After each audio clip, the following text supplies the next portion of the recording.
नमस्कार दोस्तों, हमारे चैनल 9 प्लानेट सॉल्यूशंस में आपका बहुत बहुत स्वागत है। हम दिवाली के बारे में आपको बता रहे हैं। गोवर्धन पूजा आ गई है। गोवर्धन पूजा क्यों होती है हमारे बच्चों को नहीं पता होगा, या हम बताते हैं कि नहीं हमें नहीं पता। हमें भी पूरा पता है कि नहीं पता, मुझे नहीं पता। खैर, मैं पुदार नेहा, वैदिक एस्ट्रोलॉजर, हीलर, वास्तु कंसल्टेंट और टैरो कार्ड रीडर आपके सामने छोटी छोटी जानकारियाँ लाती हूँ, आपकी नॉलेज को बढ़ाती हूँ। जो मुझे लगता है शायद आपको भी लगता होगा। अगर कहीं कोई कमी आती है तो आप मुझे ज़रूर बताइए, मैं उसको भी फिल करने की पूरी कोशिश करूँगी। गोवर्धन पूजा, देखिए सबको पता है कि भगवान कृष्ण ने इंद्र के प्रकोप से अपने गांव को बचाने के लिए एक पहाड़ उठाया था अपनी उंगली पे। लोगों को लग रहा था और कि लोग अपने कामों में मस्त हुए हुए थे। इंद्र भगवान को अपनी इम्पोर्टेंस दिखानी थी।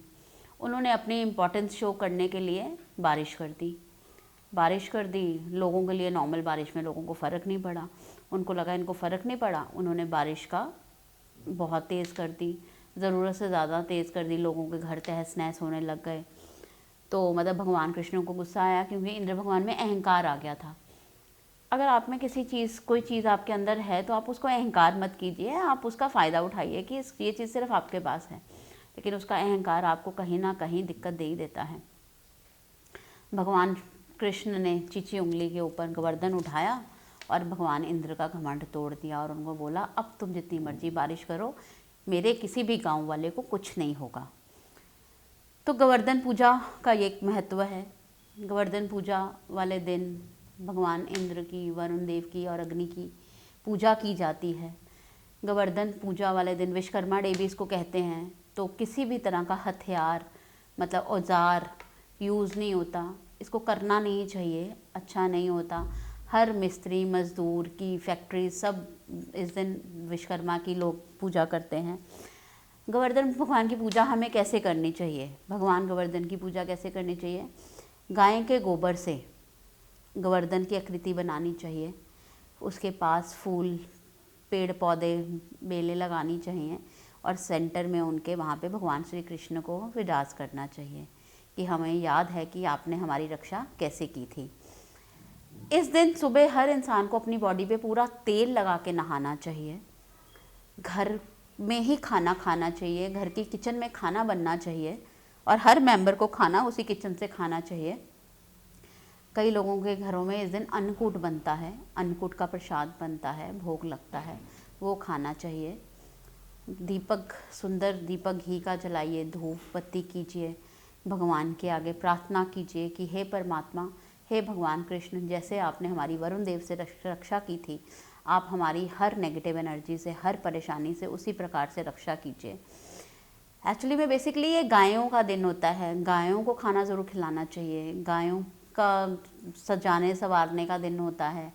गौ माता का बहुत विशेष एक महत्व है इस दिन के लिए, और गई माता को खाना खिलाना चाहिए, गौशाला ज़रूर जाना चाहिए, इससे भी हमें बहुत लाभ मिलेगा।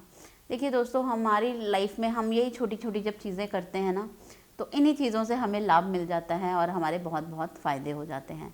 और हमें लगता है कि लाइफ में कुछ हो नहीं रहा, कुछ मिल नहीं रहा, कुछ बड़ा करूँगा तो मिलेगा। कई बार कुछ छोटा करने से भी बहुत कुछ मिल जाता है।